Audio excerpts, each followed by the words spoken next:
कुछ तो लोग कहेंगे, लोगों का काम है कहना, पर डरना कैसा जब साथ हो कोई क्यूरेक्स जैसा। Qurex Podcast, a place where we discuss all sexual health concerns with a modified lens of medical science. So today we have Dr. Anish Gupta, who's a renowned urologist, andrologist, and a sexologist who's been handling sexual health cases since long. Welcome to Qurex Podcast, Dr. Anish. Thank you, Shailja. Thank you for having me here. Thank you. Talking about similar concern which is quite prominent with men is premature ejaculation. Would love to understand what exactly can be termed as premature ejaculation. It's interesting. I'll point out one thing when we start this discussion. When you use the word prominent, it's actually very prominent. There are international studies which say that 1 in 3 men with an age group of 18 to 59 actually suffer from premature ejaculation. Now we're talking about 33% of the sexually active men. Right. Which is a very, very large number. Some of whom approach us and some of whom are not able to approach us. But the confusion in approaching a doctor is the confusion in diagnosing themselves with premature ejaculation. Because the definition is not an easy one. Technically, if I talk, it says that 60 seconds is what is required for premature ejaculation. Anything lesser than that is PE. Okay. But premature ejaculation is a very relative term. It is something to do between you and your partner. Either you are not satisfied or your partner is not satisfied. If either of those happen, it's technically, practically defined as premature ejaculation. So, I'll expand on to that. Let's say a man used to ejaculate earlier for 5 minutes. And now he is doing it in a couple of minutes. Right. For him, he suddenly starts feeling that he's not lasting long enough. As he used to. So for him, it becomes premature ejaculation. Similarly, for a woman, may it be her past experience, may it be her expectation, or may it be her not reaching an orgasm. If she does not reach either of those situations, and the man ejaculates, for her it becomes premature ejaculation. Very true. So it is a very relative term in terms of the couple you are treating as to what they are dealing with. So there is no one single point answer which gives you what is premature ejaculation. Very true. I think it is a very appropriate thing to understand that it is very relative and very subjective to a couple dealing with the problem, if it is a problem at all. Correct. So Dr. Anish, you just mentioned couples with a premature ejaculation. It's very relative and subjective to couple, and that is right.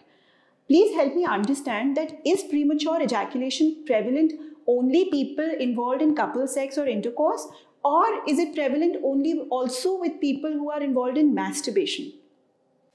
It can be any activity. It can be a solo activity. It can be an activity with another partner. The assessment is subjective, person to person. I might assess myself to be a premature ejaculator, or my partner might assess it. This might happen on masturbation. This might happen on seeing porn, or this might happen on intercourse. Right.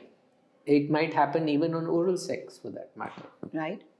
So it's not specific to a couple. You can get a 21-year-old patient, which I do often, young men who have not had sexual activity till now, still feel they're premature ejaculators. They might be assessing themselves on the basis of information they've gathered, or on visual cues they've seen, or from friends which they've tried to understand that this is the process. So it can vary from any kind of activity, actually. Any kind of sexual activity. Yes. All right. So also, Dr. Anish, when we talk about premature ejaculation, when you just mentioned again, young patients also come to you with a problem called premature ejaculation. So is it because of any particular activity that they might be having this premature ejaculation? Like, as we all know that young kids and young people get involved in gymming and consuming, testosterone from these supplements. Any kind of these activities also causes premature ejaculation? It's a common myth, and people in fact come up to us often with that question.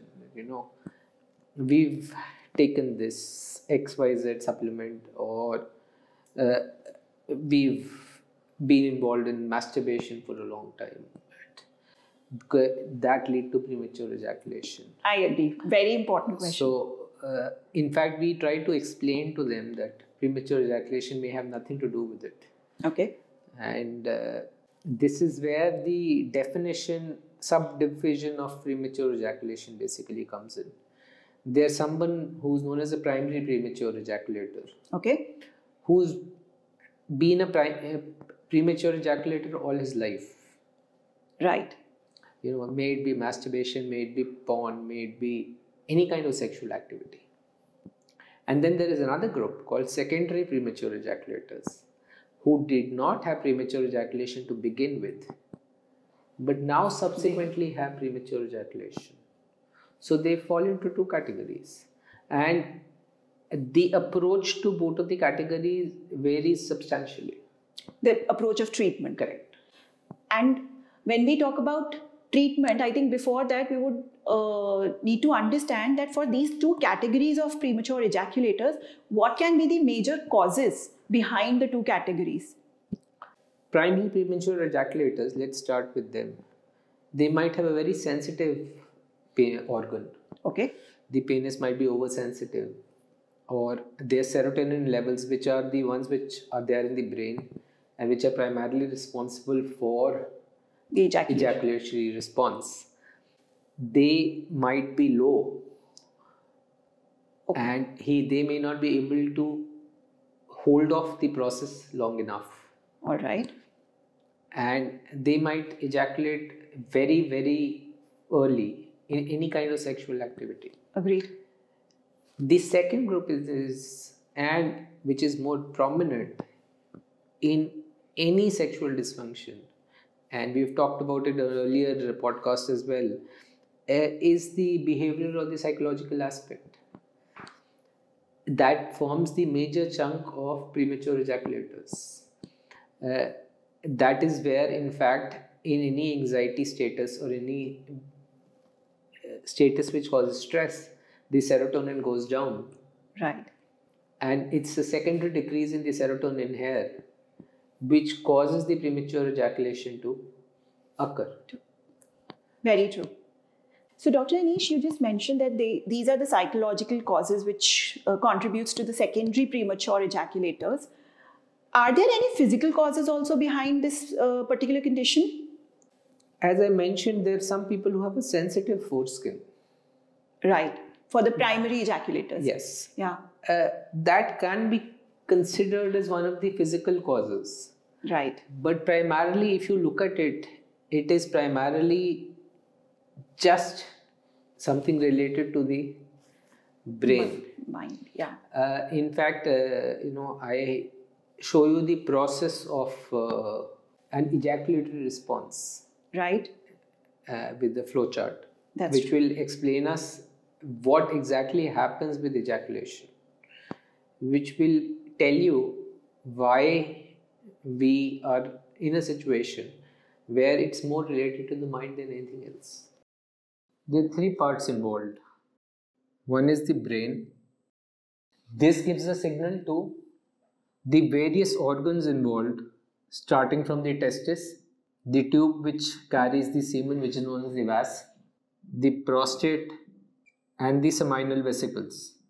When the brain gives the signal, these produce the fluid which is known as emission. And then the brain gives the signal for the penis to contract and push the semen out. That is known as ejaculation. So it is a two-part process of ejaculation. This forms the central role. This has to give the signal that, okay, I am sexually aroused, I am aroused enough for me to get satisfied. And then it will give the signal to the organs to produce fluid, and then it gives a signal to the penis to push the fluid out, which is ejaculation. So this in total is the process of ejaculation. When the penis contracts too early after production of the fluid, that is premature ejaculation.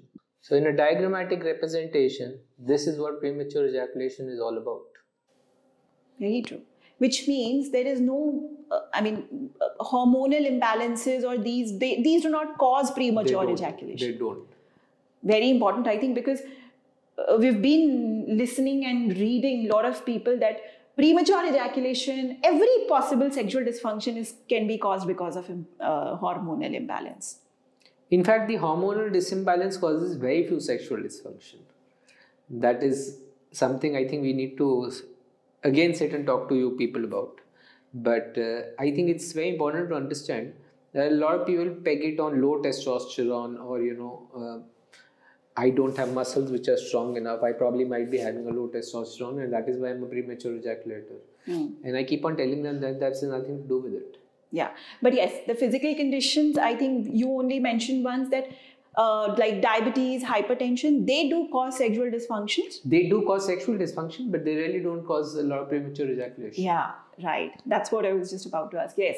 So they do cause other sexual dysfunctions, but they are not. Correct. Right. Correct. Right, the major cause of it. So Dr. Anish, is there any food changes also which might cause premature ejaculation, which people think that, okay, I started taking this food, so maybe that this is causing premature ejaculation to me? No, normally it doesn't. Right. And I again tell them it's nothing to do with it. Okay. So just talked about foods. Also, are there any products, any medications, as we often hear about Viagra, which might help in erectile dysfunction? How much and how safe it is? I think we can, let's not talk about this right now, but yes, for premature ejaculation, any products, any medicines which can help a person solve this? So when you talk about Viagra, I think it's also important to understand a lot of people confuse erectile dysfunction with premature ejaculation. Right. What happens when they indulge in any sexual activity is, before they can complete the act, whatever may be the act, they lose the erection. Now that is erectile dysfunction. And premature ejaculation is a term which is defined when the patient ejaculates, that is, discharges his semen before the satisfaction or the partner or himself. Right. So there that difference comes into play. And a lot of people take Viagra in fact thinking that it will solve premature ejaculation. Okay. And it doesn't solve it because the patient does not have a problem in his erection. Right. The patient has a problem in his ejaculatory period. Yes. For which the medications are totally different. Now coming on to treatment aspect of it, that is primarily I think what you want to ask me. That's true. When you ask me about the treatment aspect of it, the cornerstone of premature ejaculation, where 95% of the people they say get treated, is psychotherapy and behavioral therapy. Okay. Because you said that it is mainly related to mind. Yes. And that is a higher chunk compared to anything else. Right. In fact, if I was to talk about medications approved in the United States of America, there aren't any medications which are approved for use for premature ejaculation. Okay. We in India do have medications approved. So there are no, you said no medications are approved in US, but I have myself seen some advertisements of a kind of spray which can cure premature ejaculation. I don't know how. So, you see, we'll talk about India. I know we aren't living in US, so we'll talk about India. Here a lot of medications are available. A lot of them are used off-label, as you call it. Right. Which means that they aren't intended for that purpose, but they are used for that purpose. Right. How did we get about treatment of premature ejaculation? How did we find out serotonin is responsible? It's an interesting story behind it. They found that people who are taking medications for depression, Okay. antidepressants increase the level of serotonin in brain. In the brain, right. And that is when they found out that these people ejaculate a little later. Okay. And that is how they figured out that serotonin is responsible for the ejaculatory period. Right. So then they started targeting the molecules which work on increasing serotonin. To treat premature To ejaculation. treat premature ejaculation. Okay. So there are two groups of drugs available. Mm-hmm. One is medication which are given orally, and two are sprays, as you said. The medications primarily work to increase the serotonin level. Right. And the sprays, on the other hand, are nothing but local anesthetic sprays which kind of numb that area. For some time. Yes. That is what we talked about initially, where we talked about the sensitivity of the glands or the organ. Yeah. So they kind of numb it. Right. So these are the two classes of drugs which are available to us to treat premature ejaculation. But doctor, this is, I think, a matter of concern. A lot of people take these take these medications also and products also, use these sprays also without any prescription. So how safe they are?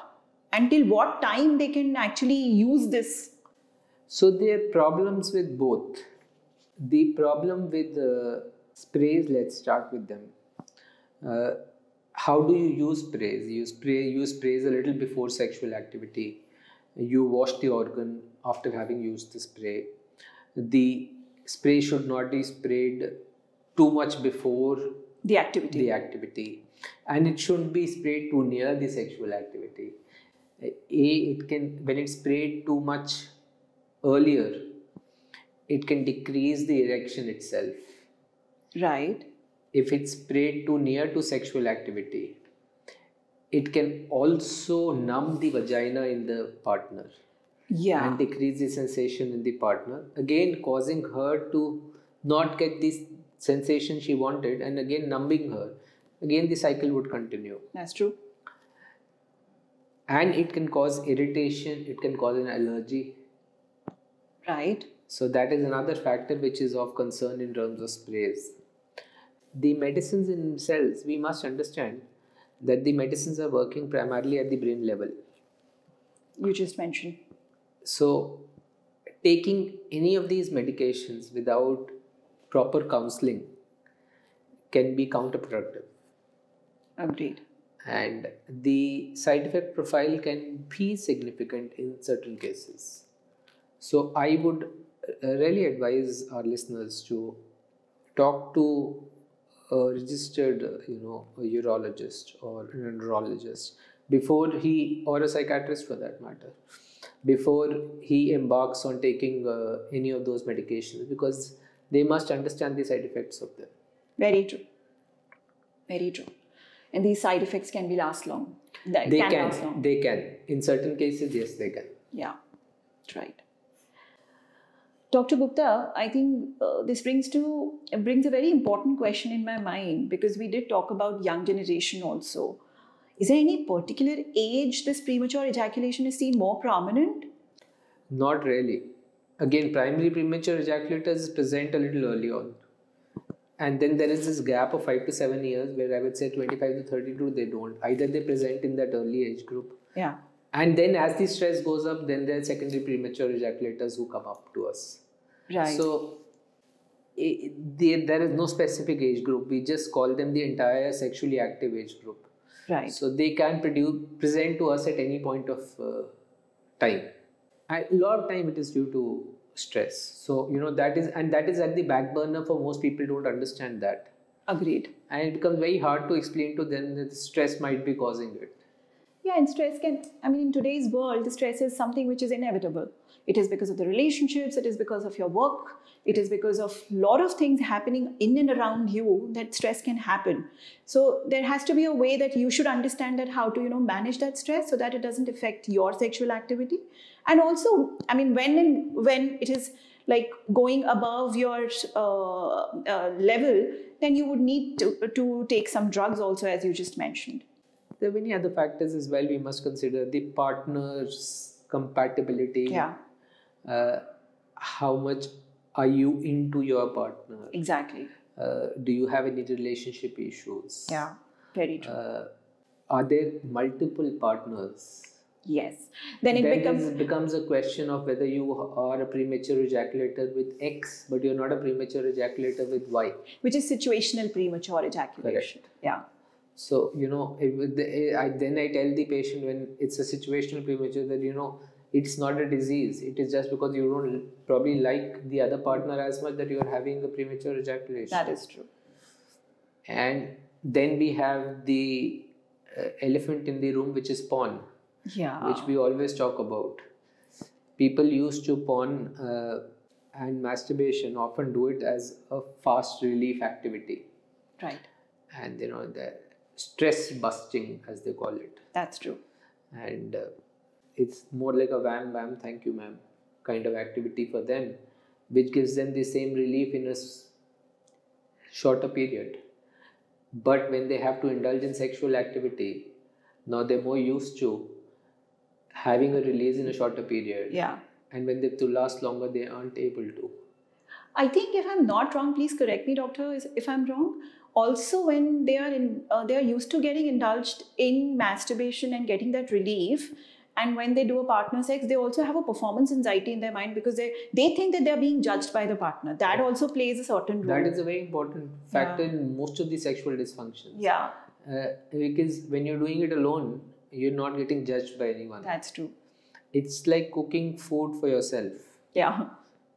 But when you're cooking food for someone, you have to be perfect. You have to be perfect. You think that you have to be perfect at least. Yeah. But the men worry too much about it. And then it affects their performance adversely even more.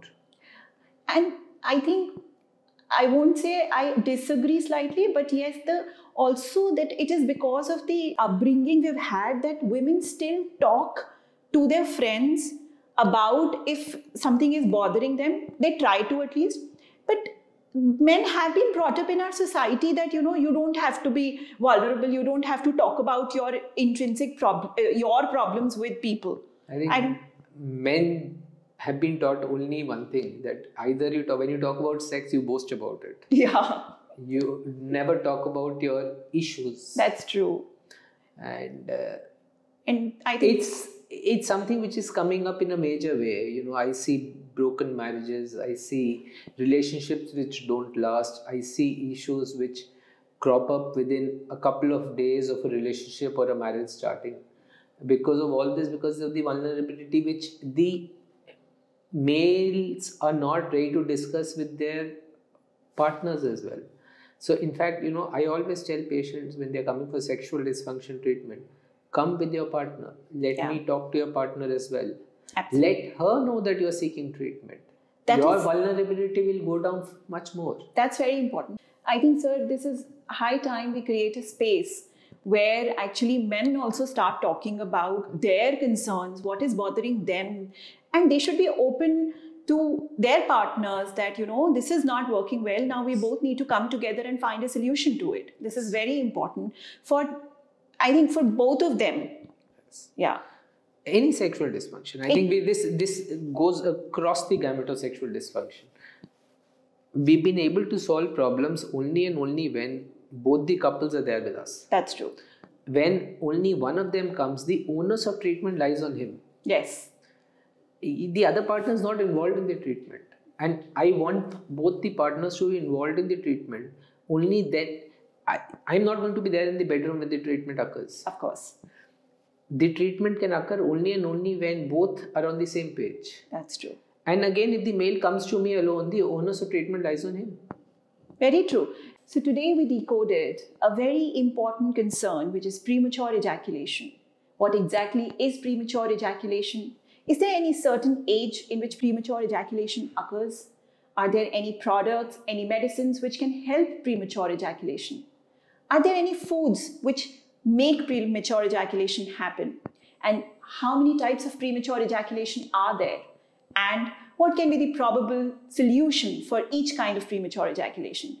And last but not the least, why is it so important now to create a space where men can also come up and discuss their concerns openly and without the fear of judgment? Let's decoding sexual health with our famous sex health experts. Thank you.